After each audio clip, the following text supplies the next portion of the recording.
there's times where I don't hear what you say like in real time, and then I go back and I go to the mix and I listen to what you're saying, and I crack up, and I'm like, damn, I wish I would have heard what he was saying so I could have laughed. That probably happens a whole lot. A lot, dude, a lot, because I'm like so fatigued when we finally even get to the recording process.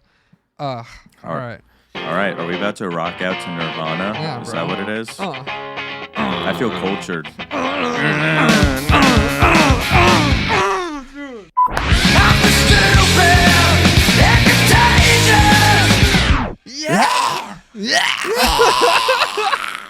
That's my shit, dude.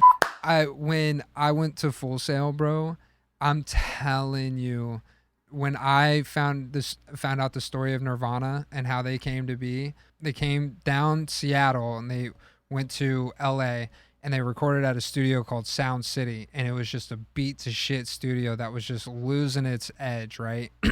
It recorded Fleetwood Mac and had all these big names come out of there, but they were starting to die off because people were recording on like digital studios, and you could do stuff in a DAW, a digital audio workstation, so you could visibly see sound now.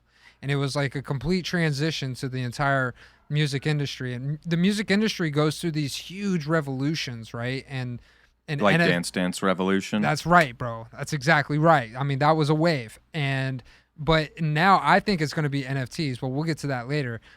Sound City like was getting outgrown, and Nirvana comes in, and they were like one of the last like real bands that blew up that relied on the recording process having to be perfect. Like you always talk about us being one take Johnny on the pod. Like Nirvana, that's why you of all people to respect any band, this is the band to respect, because this whole album, Nevermind, was recorded live takes, right? Like it was one take through, and if they had to cut and do something, they had to do it on the tape machine and do it old school. And that was a process, bro. Like what we take for granted, you and I, being able to do this recording in an hour and then edit all of that down and get it done. Back in the day, no, absolutely not, bro. Days on days on days. This feels sentimental for you. It is, bro. It was. What does he mean by a mulatto, an albino, a mosquito, my libido? What are we saying here? I don't know. You reading the lyrics live? Yeah. Yikes. Yeah. See, not all of it's gonna make like perfect sense. That's the beauty in his art, right? It's like up to interpretation. Ooh. But speaking of art. Look, all right, got the shirt now. Look at that! Let's go for our guy Happenings. Be happy, bro. No worries. Yep. Even on the shirt it says just be happy. Art. It says art speaks where worlds. Hold on. Wow, this is like I can't read it. Is this like perfect? Yeah, no, I ruined it. All right, the shirt says art speaks where words are. Hold on. Ready? Trizzy. He wasn't ready for this. Sorry, guys. Go ahead. I wasn't. And then I read upside down. It's like when I counted to 5,000. All right, we'll cut it. We're going off Ready? script. All this is cut, just so you know. Yeah. On the shirt, it says, art speaks where words are unable to explain. Ooh. See? Pictures speak 1,000 words. We could be better humans. That's right. That's what Happening says. Hey, and that's what I feel like Kurt Cobain was saying through his music, man. When he started getting, so the quote this week, I feel stupid and contagious. So Kurt Cobain was one of those artists that signed the record deal, and after the record deal, the record label owned him, and they let him know he was owned by the record label. And so when he went and did MTV Unplugged, I go into talking about thousands of fans screaming Kurt Cobain's name and wanting to hear his music, but he felt so unloved, and you can see the evidence of that in MTV Unplugged. And we go into this week talking about how I feel like he knew that there was a disconnect, from what he really wanted to give his fans to what he was being forced to give his fans. And that story is repeated all throughout music history, of these artists getting taken advantage of. And This is where, like, dude, talk about why I loved Full Sail and going to that school. It was full of brilliant minds trying to enter into the world in an artistic way. And I've seen a lot of these guys that graduated with me. They have really catapulted in life, bro. I'm telling you. I got a guy, Google, killing it up at Google right now. Got a guy over here doing his own thing as an A&R, working for Universal Music Group, doing his thing. Got another guy out here working for an Army contracted company, startup companies, been successful, doing his thing. Like, love Full Sail. Are you going to get it tattooed on you? I could. The plane? Absolutely. Get it tattooed right over my heart. Wait, it's Full Sail, but the logo's a plane. I know. It's full sail ahead, bro. Like, it's up to interpretation. Right back around to the whole art thing. Wow. Now that's just art. That's art, dude. You know? So it's not supposed to make sense. It's not supposed to make sense. Just like this podcast. That's why we're saying Easy Side Update, episode 37, September 26th. Too easy, Trizzy. I have a follow from BitLord, so if you're not certified, I don't know. Got to figure it out. I'm certified. Bubba Crypto, kind of certified. Certified fan of Full Sail. Yeah. That was my school, bro. I went to a school full of brilliant minds. But that's okay. So getting back into it, I was talking about the beauty of the revolution within art, and it's like now going into a world of NFTs and blockchain, and the opportunity that's being built for artists all around the world to enter into their artistic abilities without having to go through a record label, spend millions of dollars, start up their business, promote their own brand, build a community. And those tools exist now. And I think if Kurt Cobain was alive during this time right now, he would be exploiting the hell out of that. Would he be a crypto bro? Oh, bro, he would have been a NFT bro for sure. I don't know about a crypto bro. We're starting to see the differences. You know what I mean? Which I'm fans of both, NFT bros, crypto bros. I didn't know what I was supposed to say. You're like Full Sail University. I love it. I love it. I love it. Best school ever in the whole world. Everybody's doing art. I was like, oh my goodness, was this guy, did they have a football team? Were you a male cheerleader for them? Yeah, dude. Way to save the podcast. You're like, it's so good. It's great. I can't be harassed like that on the podcast. The algorithm is trying to program an entire generation to hate each other. Don't let it win. We're all in this game of life all together. Team humans, baby. Just like my happening shirt says.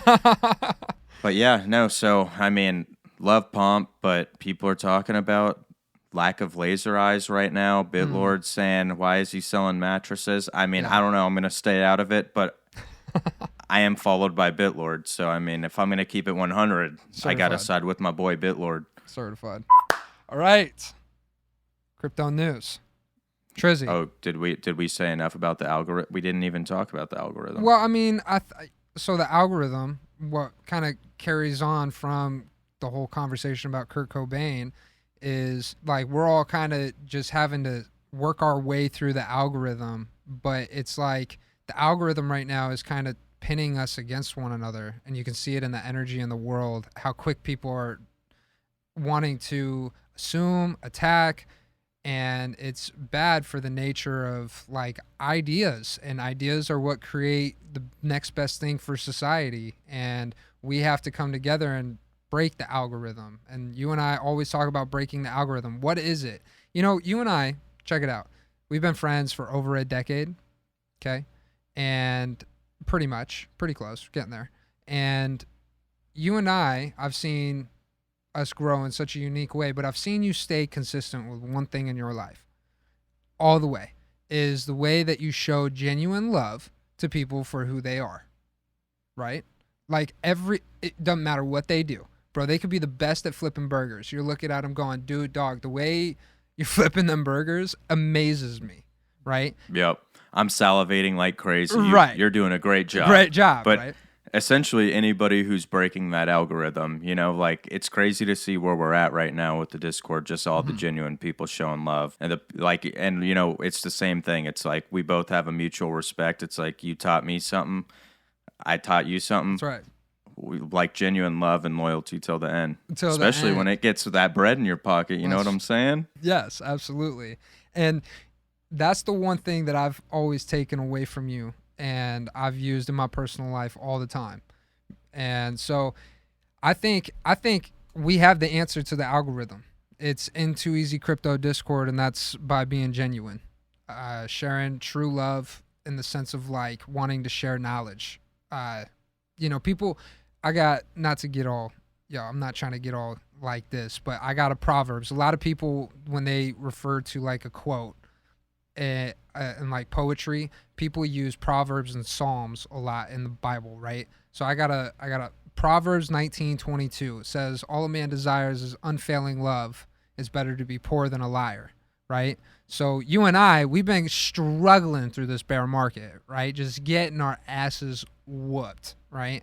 And we're like, feels kind of good. Now we almost like it. No, right. So, but we're also going to get the Proverbs tattooed on our body. Proverbs. Go on. Proverbs, Trizzy. Proverbs, Trizzy. Goodness. I apologize. Don't be knocking down the Bible right now. We're talking about the Bible. I'm not. It's a good book. It's a great book. And could use a few more pictures.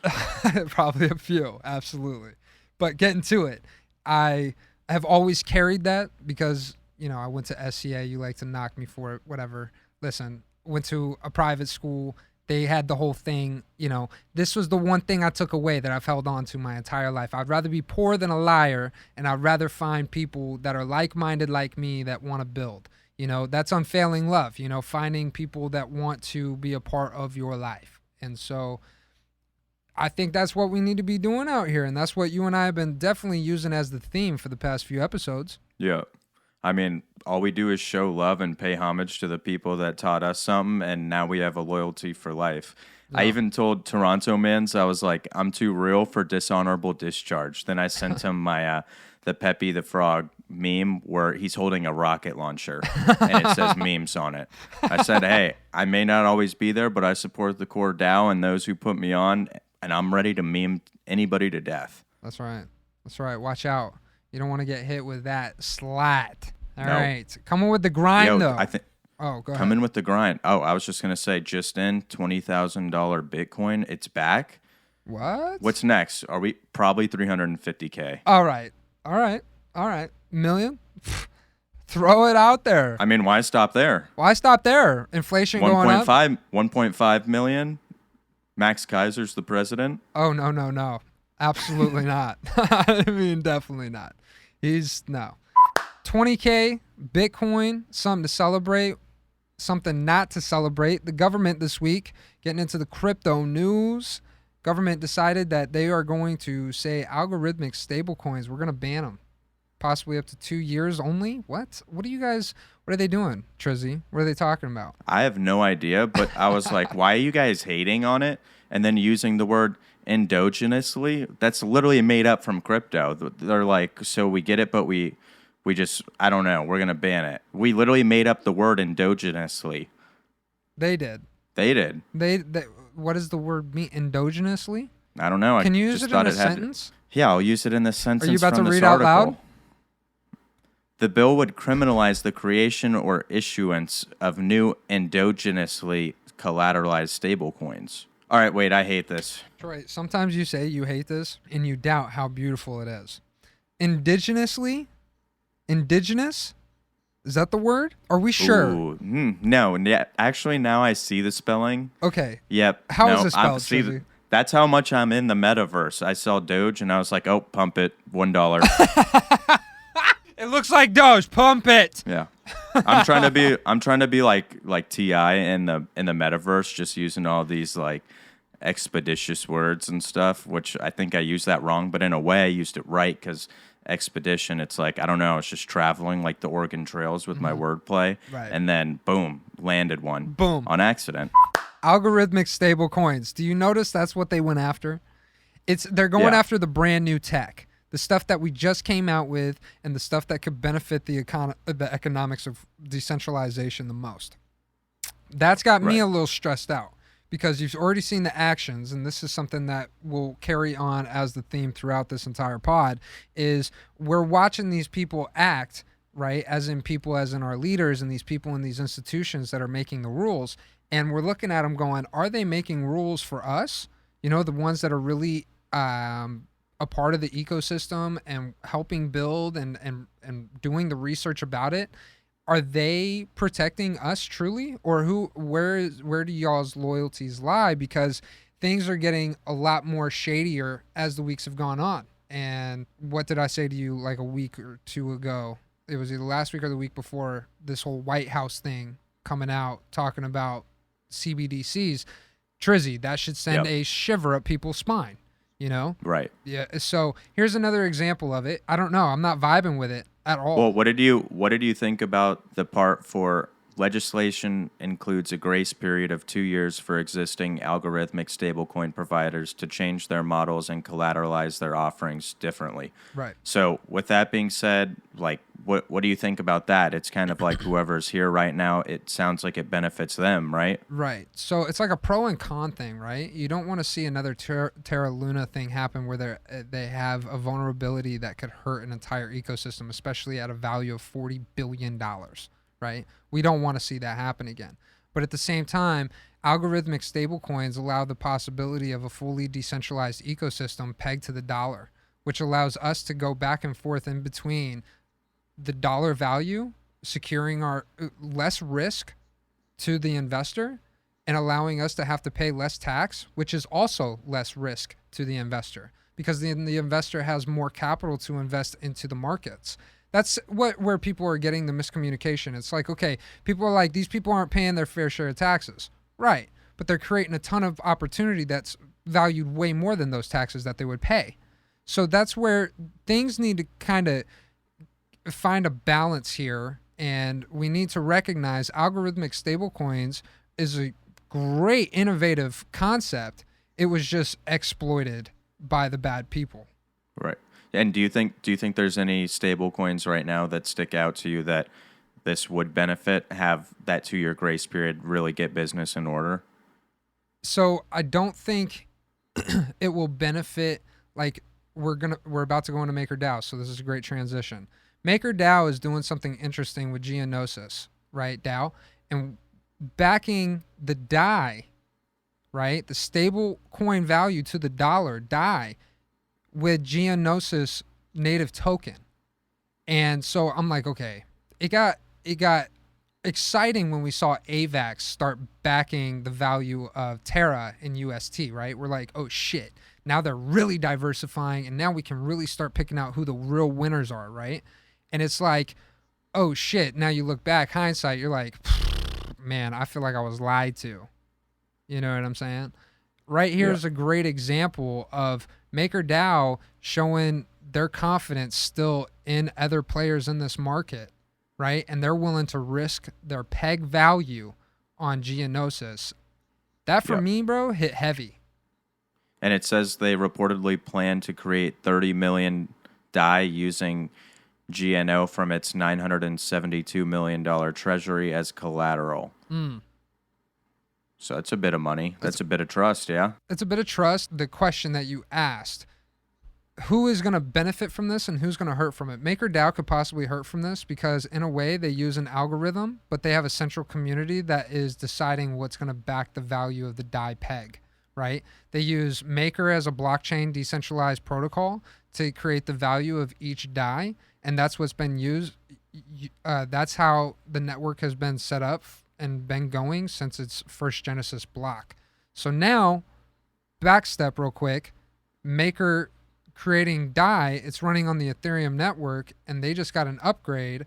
We want to see Maker succeed because they're using decentralized blockchain to create the value of the DAI. We want that. We don't want too centralized of an entity to be the only one to dictate how that works. You know, I think based off mining capability and community, that will create a stronger DAI, in my opinion. Wait, hey, do you want to, before we move on, you want to hear what would have been the transition? Yeah. MakerDAO governance votes yes to adding Gnoki DAO token as a collateral for DAI. And then I was going to be like, just kidding, you know, let's get to the meat and potatoes. But I don't know if that was a real laugh, but so glad I didn't have that opportunity. All right, back to it. The SEC is angling to take authority over all Ethereum transactions as a result of the Sparkster lawsuit. So the more I read this, the more I was like, I don't know. I've never heard of Sparkster, Right. but it sounds sketchy. Sounds But sketch. it's yeah. I mean, the more and more I read, the more I was like, oh yeah, no, holy red flags, right? Right. But it says, oh, where am I? Erase this part. Erase it. Yeah, there was a lot to this because, can we do it from the top? I didn't even want to read the top. That's why I kind of just am thrown off my rhythm, my hustle and flow. Yeah, it's fun. You ready? You'll just erase it. You know what's so funny about you?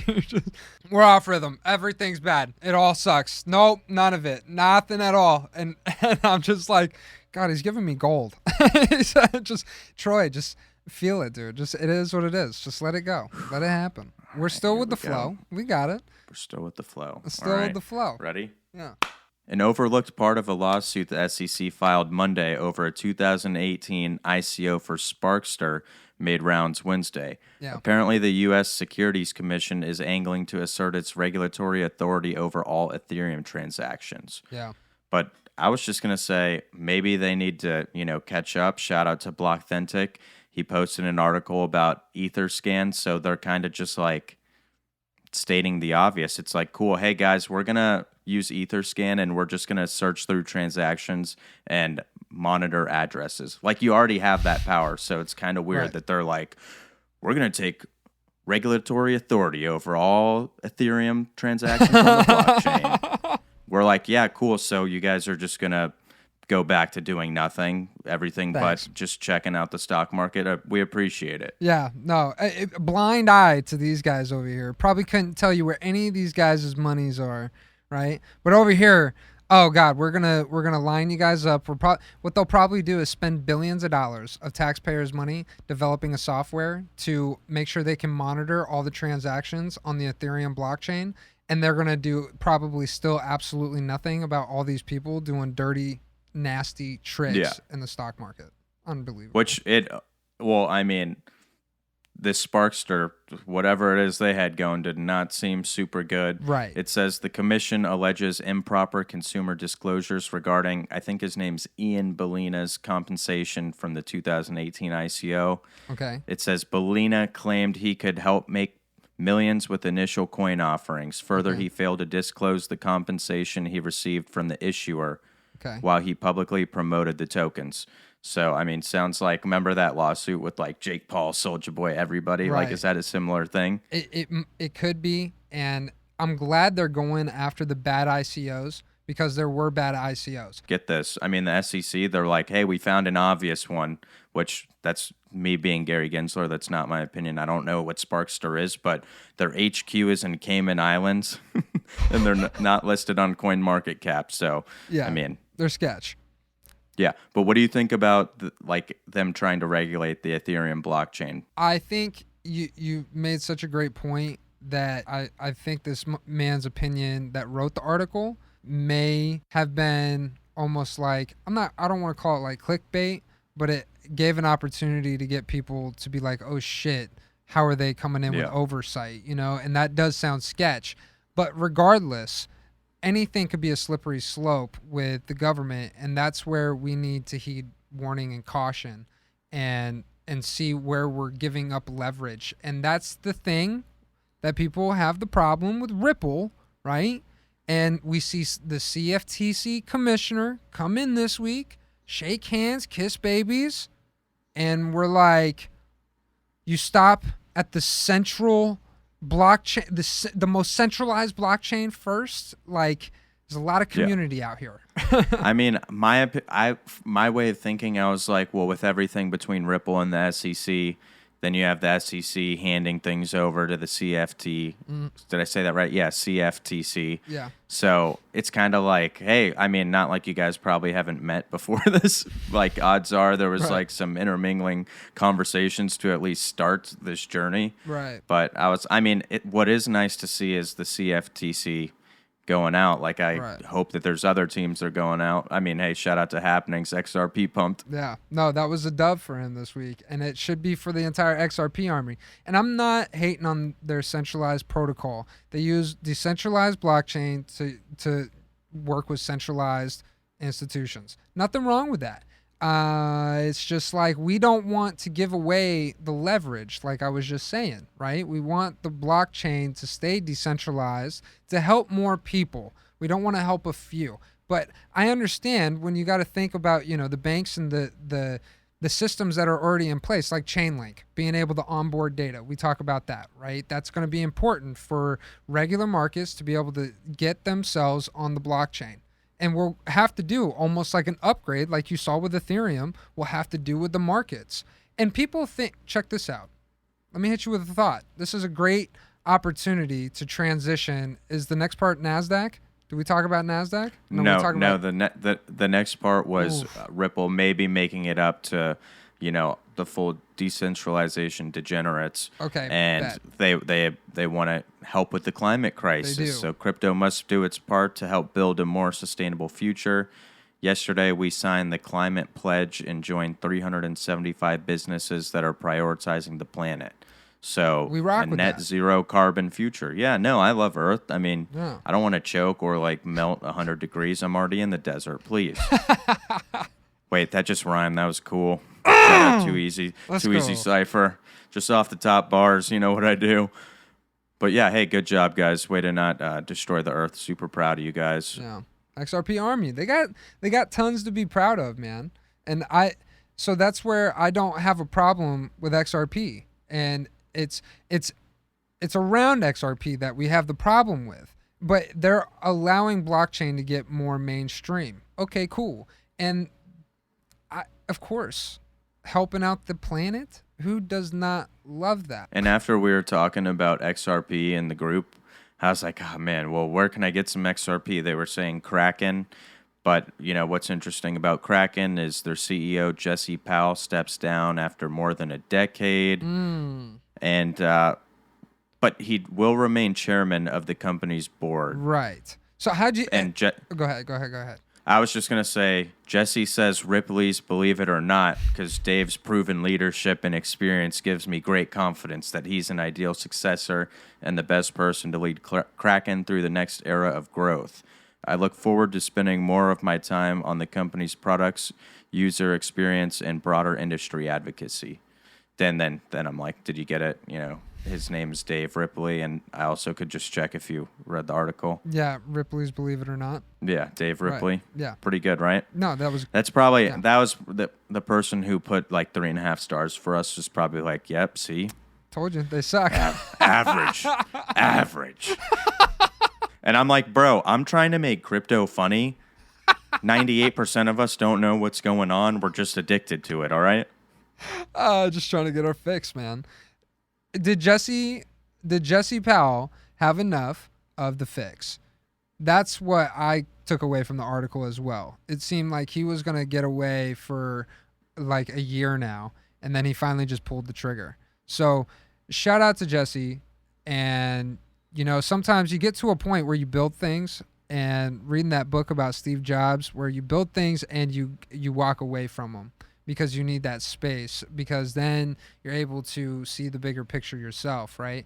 And maybe that's something that Jesse Powell and Michael Saylor from MicroStrategy, that's maybe what they're doing, is giving it time so they can do that next thing to come back and like help their surroundings. And I go into saying I wouldn't get down in the dumps about this because Jesse has the ability to build in the market through different means.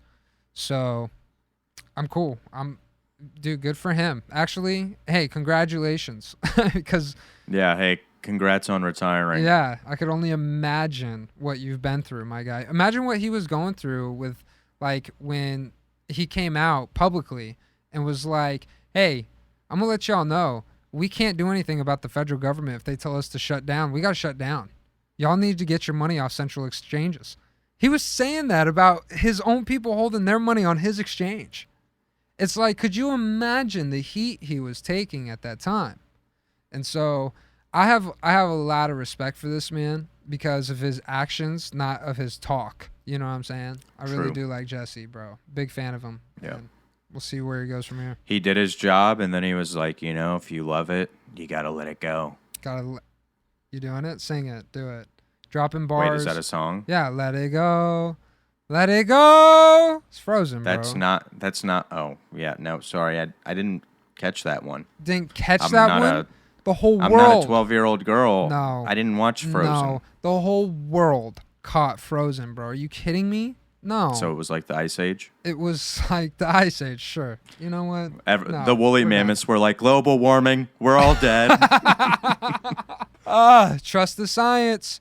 Trust the science. All right. You know what I'm trusting is my gut. Like, this part of the article, we'll talk about it later, but all I wanted to say was I was, you know, full Lamar odium off of the hopium after I read this.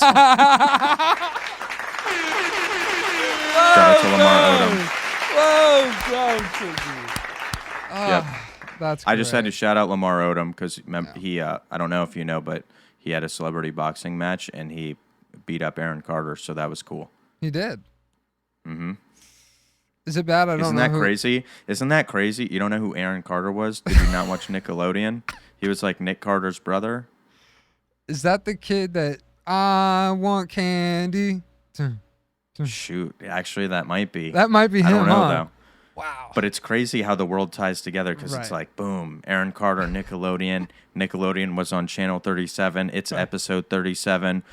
We're like everywhere where we're supposed to be. It's just the way the universe works. Perfect, yeah.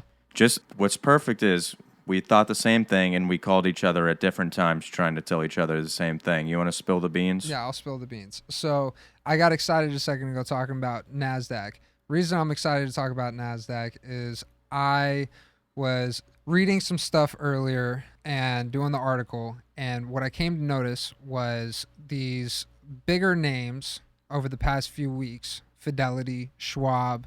I mean, just a couple. NASDAQ, now just a few. Never heard of them. Never heard of them. And we are now looking at some very bearish sentiment in the stock market, right? People are just like, oh shit, like we're obviously in recession territory, and people are looking at it going, oh boy, so what's about to happen next? And we both, I guess you had the epiphany and I had the epiphany. I wanted to call you earlier on in the day when I thought of it, and I just got caught up with everything that's been going on this week and just trying to keep swimming. And you call me and you're like, yo, dude, I got to tell you something. I'm like thinking about this and it's tripping me out. And you excited the shit out of me because you didn't really elaborate on much. But right when you started talking, I'm like, all right, Troy, listen, whatever you're about to tell me straight, bro, because I'm pretty sure I was going to call you and tell you this earlier. Yeah. I mean, I was literally looking for anything that was green beam worthy on a candle. Yeah. And I was like, okay, yeah, no. Does the world look insane right now? Will we be in World War III? Like, is there a next Great Depression? Like, okay. We're on thin ice, but I was like, let me just calm down, read the CZ side update, and just freaking lock in. Okay. And then I saw this one, NASDAQ to enter crypto custody market for institutional clients, and I was like, oh my god, am I insane? I was like, I literally think that I'm a psychopath, but I'm like, the money's got to come from somewhere, and like, it's not making sense. I mean, things could totally go south. Right. We could literally go to zero, and I'm holding a gun, and I'm like, is this the meta? Because I need to know if I walk out there and take a bullet, if it's real or not. Right. I mean, call me crazy. It just seems kind of bullish, like this article, because I'm like, they take care of the custody. And let's see. They say NASDAQ, which is, if you've never heard of it, the second largest stock exchange in the United States, is looking to capitalize on institutional investors by offering crypto custody services for Bitcoin and Ether. Just to start. And then, yep. And then they said former I literally keep doing that. That's like my announcement to the world. I'm like about to read. What? And then they said, just so I can't, if I stutter, it's basically they stutter and I'm just reading the quote. Former global head of Gemini Prime will be joining the Nasdaq team to head the new division, Nasdaq Digital Assets. Gemini. Gemini, yeah. Gemini Prime. I don't know. Is that like, that's the leadership of Gemini? I mean, it sounds Are you going to Google it while I give my thoughts on this? Yeah. Okay. You can do that. All right, cool. I'll be like Jamie on Joe Rogan. He's like, Google it. So check it out. You started elaborating on, well, the liquidity's got to come from somewhere. And that's where I got really excited because I was like, yep, you were thinking the same thing I was thinking. Because it's like, we talked about this 4 or 5 months ago. Right when we started talking about it, next thing you know, we started seeing Luna happen, and then June happened, and July was rocky as hell, and then like August was, maybe we got room to breathe, but dude, shit was tough. And we didn't want to talk about a decoupling moment, right?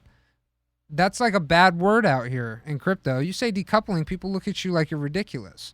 But the thing is I feel like in the back of our minds, we all know that it's going to become a reality. I really do. Yeah. I really do. There's only so much money in the world. So, like, unfortunately for the stock market, if this is as big as we think, and we're talking these institutional investors, it's like, yeah, no, there's going to be some big names, and they got to take some of your assets from here and move them to here. Because I don't think, maybe the government can print enough money where they're like, hey, just take this. This is for your digital asset. It's got to come from somewhere. Dude, this is crazy. And so onboarding this much value, think about them selling off out of stocks. That's still people selling off, taking profits, is where people got to understand the philosophy. What are they going to do with that cash that's sitting on the sidelines? Well, there's already a market that's been building like endlessly.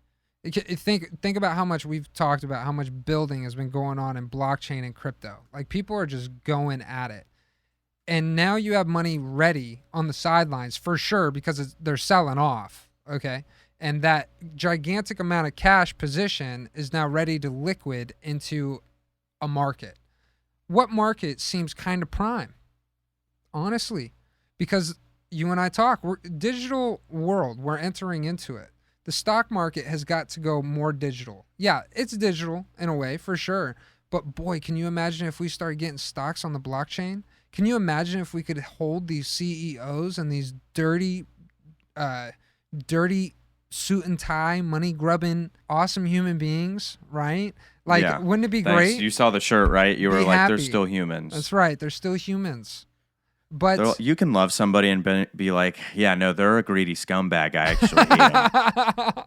But yeah, dude, I think that's what's so beautiful about crypto is like right now we kept building through the bottom when everybody was laughing at us. And now you got names like Nasdaq going, all right, now we're going to talk to our institutional clients and start offering this stuff because now we see it being verified throughout the entire market. And if approved by the New York Department of Financial Services, Nasdaq will become a custodian of digital assets, placing the stock exchange in direct competition with the centralized crypto giants, which like they included Coinbase and all these other places. But the point of that was New York. I mean, I think there was like a mayor who's like, oh, I love Bitcoin. I'll get paid in Bitcoin. I'm not going to disappear because then I'd look like a fraud politician. I'm the real politician. Yeah. So, I mean, if that guy's still around, that would be a good time to be like, hey, throw in your 2 cents.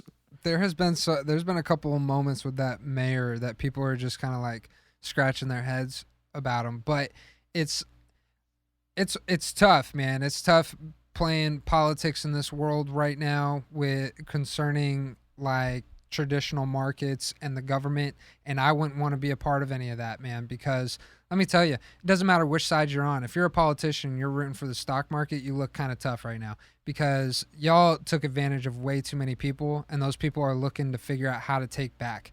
And crypto offers a great opportunity, and when people start waking up to that and see what's been developed for them, I think a lot of eyes. And I think with these big names entering the market, and especially from the custodian aspect, I think that adds a lot of validity to it. Yeah. But what I like about Nasdaq is that next article you talk about. So Nasdaq currently outsources its surveillance and trading software to blockchain companies and has invested in crypto software and data. That's what literally the president of Nasdaq says. And then their quote says, "The technology that underpins the digital asset ecosystem has the potential to transform markets over the long term. To deliver on that opportunity, our focus will be to provide institutional-grade solutions that bring greater liquidity, integrity, and transparency to support the evolution." I mean, that sounds like they literally know what they're talking about. No, we're going to zero, bro. Like literally the whole Probably. thing. Everybody just Yeah. needs to stop buying crypto. That's the financial advice. Don't dive in. Yeah. Obviously, it's bad. It's only used for drugs. It's bad for the climate. The world is ending because of crypto. We're all the bad guys. Yeah. Okay? It- So get out. These Nasdaq articles have me feeling like it gives me a big worm, like, shout out to Just Worms and my Lisa Ann meme. Pretty good, right? Yeah. I was like, yeah, no, this is probably a bit extreme, but also extremely funny. So if I'm going down, it's going with a laugh and being like, I thought we were all on the same page. I thought this was real crypto Twitter. Yeah. But that's why I'm followed by Bitcoin, because I'm certified in crypto Twitter, baby. You're followed by Bitcoin? That's what you said. Unfortunately. Is that what I said? Yep. I mean, shoot, they might as well. But they're like, why weren't you on the top 10? And I was like, well, because my boy BitLord basically brought it to my attention as well that, like, yeah, no, I mean, I'm still poor, so I want to make some money. So, Right. I'm an altcoin guy. Yeah. I'm like, shout out to altcoin Gordon, I think. We love that guy. You know who else we like? We like Twitch. We love Twitch, actually, as a platform because they are kind of like almost like a cousin to Discord, right? If you had a Twitch, you had a Discord, talking to friends, playing video games, streaming live. I think Twitch integrates with Discord. It keeps integrating with Web3. I think we keep building more of a digital world. Twitch is going to have a big piece of that pie. This is exciting stuff, but they got some consequences with some gambling issues. They don't know what they should do. What did you find out about this? Well, I mean, all I could think about was myself because I was like, the last thing I need to do is be gambling my crypto because what's prevented me from wasting too much money on sports gambling is being like, you could be buying the dip right now instead. And I'm just like, love the Cardinals, baby. Bet all my money. And then when they lose, I mean, when we win, it's awesome. But when we lose, I mean, it's effing BS and they freaking cheat, but whatever.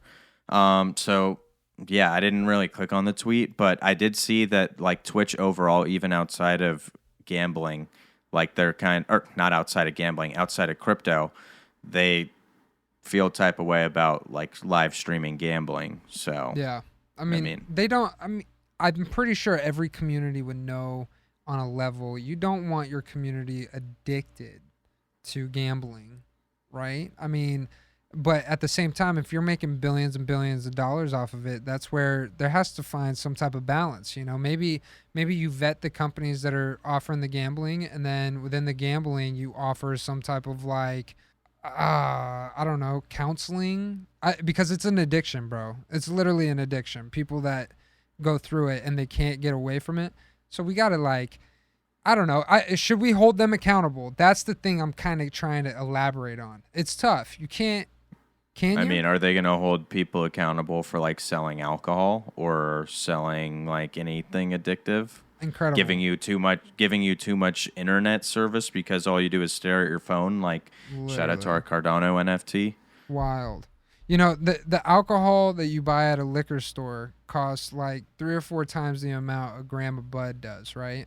And come on, I wouldn't know. You wouldn't know, but like you spend that amount of money to go drink alcohol that's poisoning your body. When you smoke a little bit of weed, you chill and relax, and then eat food which is healthy for your body, right? Maybe you just get a little too chill, but like, I mean, depends what you're doing, It's incredible. What you're eating. My plug could go to jail depending on what state he's in, but homeboy can sell liquor and, hey, gets a pat on the back, just pay your taxes. Wild, bro. Where's the priorities? We got to get shit straight, bro. Be happy. Look at us. Now we're back to banning alcohol, so it's like kind of unique because we're talking like Great Depression and stuff, and they were like, well, I mean, 1929, we're only down 89% in 3 years, so like, I mean, F it. You guys want to just start popping bottles again, get a little wasty? Yeah. I mean, we're going to zero. That's what they were saying. Yeah. Yeah. I mean, now I feel like I've lived the Great Depression, but I had it like in simulation mode because I was like, you know who else is down 90%? The bros. The bros. I mean, it got tough for crypto this year, and all year long I've been thinking to myself, when the stock market first really started booming in the roaring 1920s, and then we came to a screeching halt, it's like, what do you think's going to happen? And so we got really excited with crypto, and we saw some bad players get exposed, and then people came in and manipulated the markets, and it's been nothing but shaming crypto since that's happened.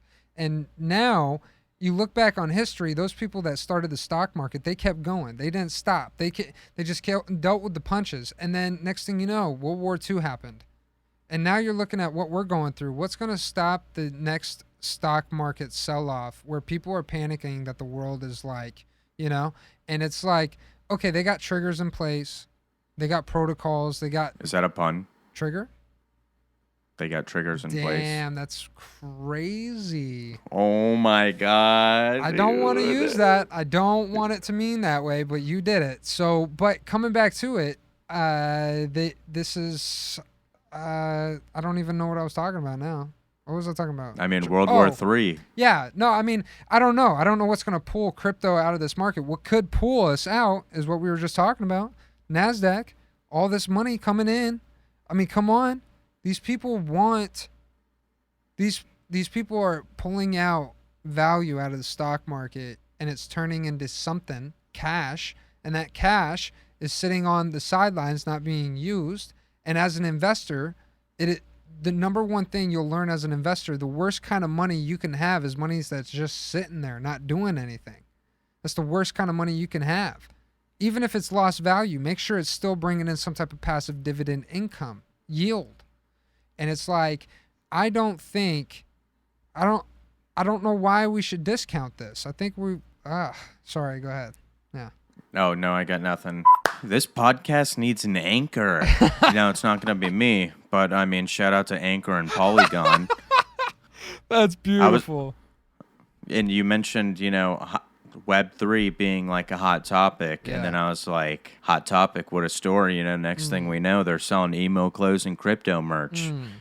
Yeah. And then I was like, no, that's completely awkward. So why don't you just go to our boy Happenings web store and just drip out in the crypto sauce, baby. Crypto sauce.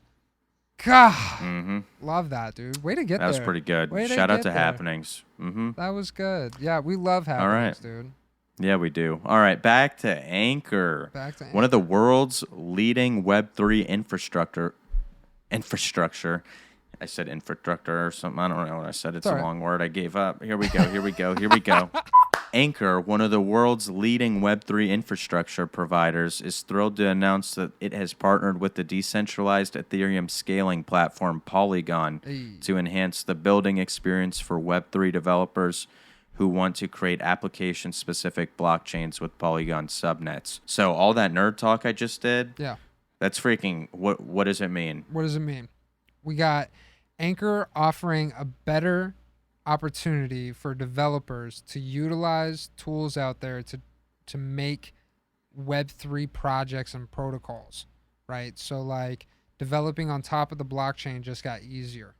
There we go.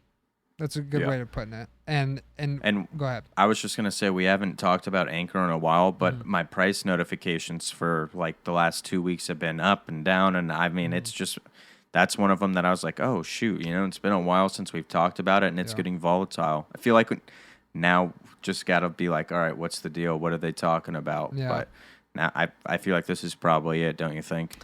I think absolutely there's a lot of value with Ankr, because they offered a passive income through Ethereum 2.0 when that came out. Okay. And I'm pretty sure, I'll clarify and make sure that this is the same Ankr, because you don't want to get confused. I know there's like a couple different projects out here with ANKR in crypto. So we'll look into it. But getting back to it, Ankr has already had a lot of development in the ecosystem. And this right here, onboarding developers and making it easier to access Web3 tools to develop on the blockchain, that right there, simply said, is enough to bring them a lot of value. Think about it. You know, it's like using a software development program, like, you know, CSS or Python or what's the other one? But yeah, you get what I'm saying here. And so like coding on the back end, this is the same thing. Like they're making it easier to make the coding for Web3 development. I mean, that makes me super excited because that's giving the power to the people to develop ideas. Come on now. Come on, it's big news.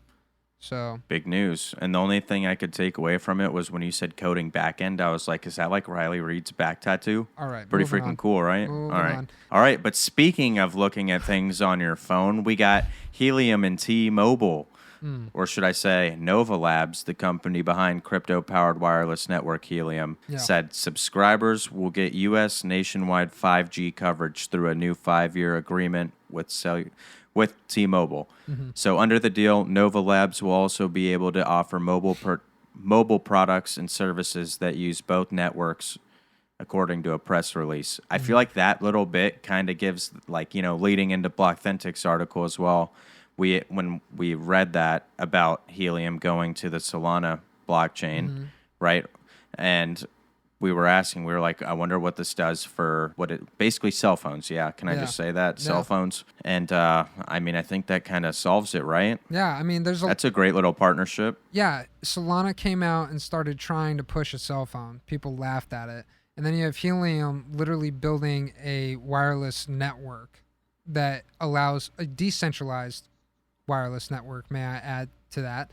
And T-Mobile is one of the biggest 5G networks across the United States. So let's take all of that and let's put it into one pot and let's see what we make. That's where I'm coming from with all of this, and that's sexy as shit. So I'm like, that made me low-key bullish on Helium. And that's why we saw Helium move this week, dude. Helium was up a couple of times this week, and I was like, man, dude, that's kind of wild. It's tough to not throw it on the list because it is such an altcoin, you know. But the thing is this was some strong fundamental news this week, and it makes me go, okay, you know, at least maybe look into figuring out how to mine Helium again and actually invest into that. And they have something that helps out T-Mobile's dead spots. So Helium's network is a decentralized grid of wireless hotspots that aims to provide an alternative to hardwired internet. So it helps out T-Mobile as well. Both parties have something to gain from it. And all I'm asking is, like, you know, what if you're in the dead spot? Can they at least just make your audio like you're talking with Helium? Picture. Good. Yeah, no, it's actually a terrible take, but now good. I'm going to recover it. I'm going to recover it here because think of the T-Mobile commercial that was like, can you hear me now? Good. They should remix that, and then they should make it with a Helium voice, and then be like, boom, Web3. Troy, Trizzy. That's Verizon. It's not T-Mobile. Yeah, but remember, it's both because then he left because he's a scumbag trader. That's he's Benedict right. Arnold. Damn, talk about your backfire. My bad, dude. I didn't mean to. Apologies. I'm better than that. It's messed up. I am better than that. Yeah, you are. It's pretty messed up. All right, bringing it back. I mean, honestly, all this got erased anyway. We'll see. Getting into the real juice of the week, okay? And shout out to Blockthentic for your articles, dude.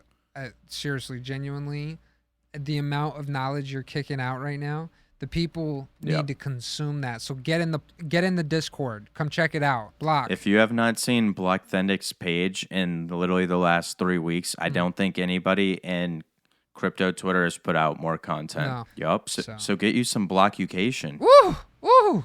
Join the Too Easy Block. Get up in there. But let's get up into some crypto moves. Trizzy, I really appreciate how each week now you're surprising me with something that you're learning, and it's cool because it's like gives me flashbacks of like seeing it from maybe Blunts or seeing it from Michael or seeing it, you know, from the names we follow. Yeah, go ahead. I have a great transition, and I saw this tweet literally an hour ago, but I was like, I'm going to save it for this part because it fits perfectly. So remember Blunts was posting up that thread about Ethereum and how he was like, boom, he was showing. So his latest tweet, and when Blunt speaks, it's like, okay, I'm in. He says, I'm long, and in my opinion, I believe the ABC correcting the impulse from June to August is now complete, and a new leg up has begun.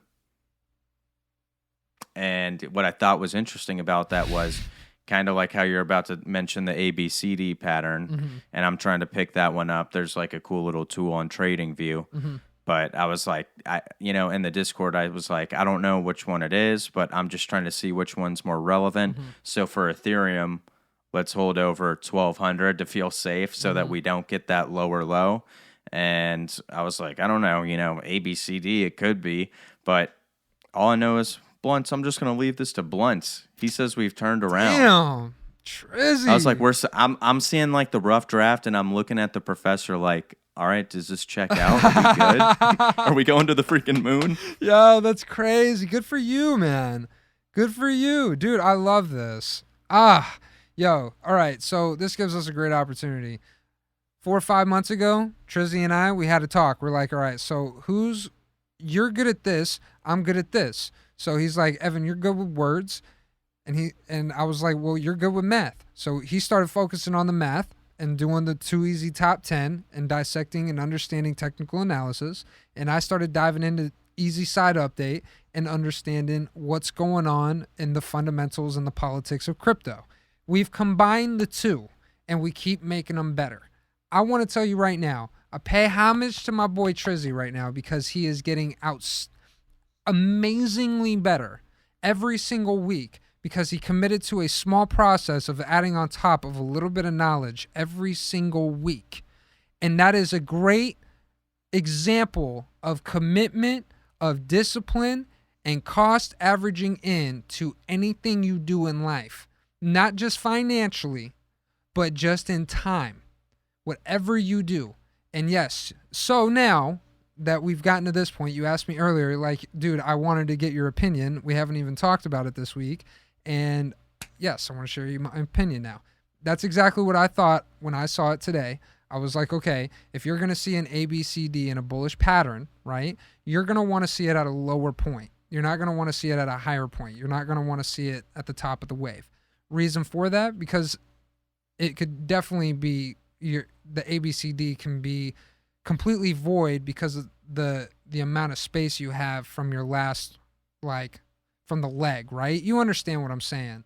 So, like, yeah, when you see ABCD up top compared to ABCD on bottom, I would be way more bullish on the one on bottom, not on top.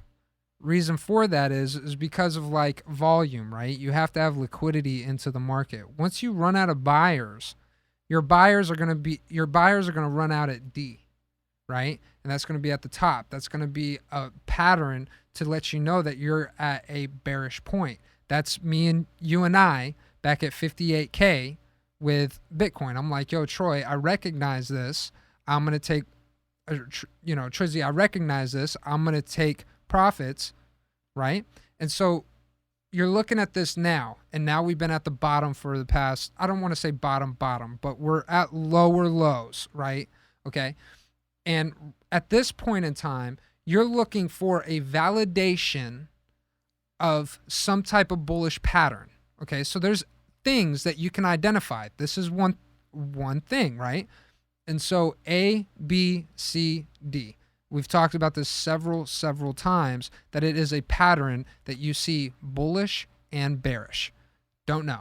Don't understand why. It's like a purple llama in mathematics. Why is E equals MC squared? I don't know. He figured it out, and that was the formula. You know what I mean? ABCD is a pattern that pops up quite often, in my opinion. Okay? So, bullish, Benjamin Blunt's being bullish as hell, I couldn't agree with him anymore, dude. And Ethereum has a lot to be bullish on, because there was a massive sell-off after the upgrade, because look at all the FUD that started coming out. It was like you see with the NFT projects with a mint, right? And then you get on their Discord and people are like, oh, when reveal, oh, dude, the team sucks. They're not saying anything when announcements. Yeah. And you're just like, dude, shut up. It's been 20 minutes, you know? I miss the mint, even though I had a whitelist. I freaking hate this project. Move on, bro. You know, like go to the next thing. There's gonna be something else. Take your loss like a man, like I did with Skelly's, and I was like, F it. I Right. trust our senses. We'll go to the charts. Yeah, absolutely. I'll ride to zero with Skelly's. The art is just sick, dude. The one I picked up, it has the colors of Too Easy on it, and I was like, that is, I'll pay it. Whatever, dude. But that was ridiculous when what I was going through when I was doing it. I was just watching my phone 10%, 9%. I was like, literally felt like my life was about to end. Yeah. Luckily, shout out to Alex. What a great girl. Hopped on Magic Eden for me. Got me one under the price that I was telling her. That's what we Life want. is good. Now I'm a Skelly gang, baby. We'll do a post later. But, I mean, hey, here we are talking NFTs during the crypto segment. So just know that this section is coming soon. It's coming soon. Love that. Let's get into the second coin so we can get to our sleep because woof. Algorand. I think, hold on, check it out. Algorand, Near, Chainlink, okay? Hold on. Solana and Cardano, okay? They all have a similar graph bouncing in that range, okay? And so this is a great opportunity. Instead of one coin, we could talk about how all those charts that you posted are similar in the way they look, especially when you're looking at the Fibonacci that you traced out, okay? So now that you're in this red range right here, now we can start understanding something that is taught between investors and traders is you want to find a range, not a specific price point. You and I consistently talk about dollar cost averaging in. This is a great example of what you do, and where you do it at is around a range. And so all of these have that range. And if people are curious, you can look at now the MACD line too, and you can see that consolidation within the wave, right? When you see that consolidation and you're not seeing a whole lot of volume, I mean, that's where it gets tough, dude. You know, because you don't know where your buyers are, you don't know where your sellers are, and you're confused. So I don't know. I'm not gonna say we're going up or are we going down. This whole entire conversation has been, could it be up or could it be down? Which one of those would you like more? Cardano, Solana, Chainlink, or Algorand? I mean, shoot, I love Chainlink, but like I know what you're saying. Like Chainlink the most when you compare all of them. I'm like, clearly people like it in this range. Like a lot of these, like you're saying, they all have a similar pattern. They crush right through, and then they hit these levels and been moving sideways. Obviously, you feel a little more comfortable with the ones that are like buzzing a little bit, like you know, at least testing that resistance. But there was something about Link where I was like, literally look at what happens when it's under, what was it, 6? Or, I mean, 6 for sure, but like under 7. I mean, that thing was just getting bought up. And I was like, okay, I'm not a crazy person. There's a good crowd that believes in what I'm thinking. Oh, yeah. Link Marines, man. And there's a lot of those guys that have been around since like 50 cents and $2. And dude, I remember when they went from like, I think it was below 10 cents or 20 cents or something like that. And they went up to almost $1. And people were like, congratulations to the Link Marines. You guys finally made it. Fast forward to 2021. And I'm sitting there looking at $50 Chainlink. And I'm like, holy shit, dude. Like it's just you don't know what's going to happen with the markets. You don't know what's going to happen with the world. So look for ranges. Don't look for perfect purchases or buys. That's why trading is a bad habit. It is. It's a bad habit if you don't know what you're doing. Okay? So if you do know and you have put in the work and the time and the effort, shout out to you. Stay with the process. Stay conservative with your trades, okay? Don't risk the whole biscuit, okay? Have enough to play with. So with all that being said, I think traders and investors within the crypto markets and all of us builders, I think together we will defeat the algorithm, friends. So don't lose sight of the vision.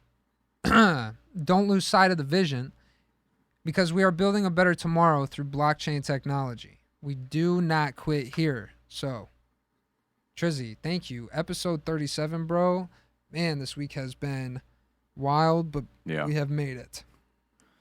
So, I mean, Mercury's definitely been in retrograde. Am I right? what does that mean? I've let you say it twice without me asking, and now on the pod, I figured it would come up. So here's our opportunity. I mean, when it comes to astrology, I kind of just take what can get me out of trouble and be like, I'm just kind of like a Pisces. Yeah. But what I notice is there's a common trend when Mercury's in retrograde. Chicks are like, the world's ending, and it feels like trash. Yeah. So Mercury's in retrograde, and then I looked and I was like, okay, like October 4th or 9th, one of the two. But then we're out of there. So we just got to keep fighting, dude. Keep fighting. Okay. We're on the front lines just crawling in the mud. We may or may not be in this crypto market looking like Owen Wilson and behind enemy lines hiding under some bodies of our long-lost friends. But just like Owen Wilson, we're going to freaking make it, dude. That's right, dude. We are going to make it. And shout out to everybody that's still here with us. And we cannot wait to see what we do within the next year. So keep it going, guys. Keep building. We love y'all. Thank you. Love you. Later. Have a nice evening.